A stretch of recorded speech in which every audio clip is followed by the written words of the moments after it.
बिस्मिल्लाहिर्रहमानिर्रहीम। अस्सलाम वालेकुम दोस्तों, एक और बड़ी खबर के साथ न्यूज़ी बाबा हाजिर है। खबर की तफसील जानने से पहले अगर आप चैनल पर नए हैं तो चैनल को सब्सक्राइब कर लें और घंटी के बटन को दबा दें। रूस से तनाज़ा, अमरीकी मौलिक हथियारों की खेप यूक्रेन पहुंच गई। यूक्रेन को दी जाने वाली असलहों की ये पहली खेप है जो मौलिक हथियारों पर मुश्तमिल है।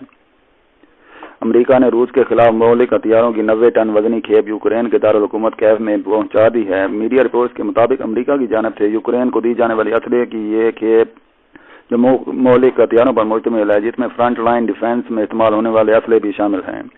यूक्रेन में अमरीकी सफारत खाने ने बयान दिया है कि यूक्रेन को दी जाने वाली असलहे की ये खेप साबित करती है कि अमेरिका यूक्रेन की खुद मुख्तियारी और दिफा के लिए पुरअज़्म है। वाज़ेह रहे कि रूस बारहा ये बावर करा चुका है कि उसका यूक्रेन पर हमले का कोई इरादा नहीं, ताहम वो अपने दिफा के लिए हर मुमकिन इक़दाम करेगा। ये भी ख्याल रहे कि अमरीकी सदर जो बाइडन ने दिसंबर में यूक्रेन के लिए $200 मिलियन सिक्योरिटी पैकेज भी मंजूर किया था।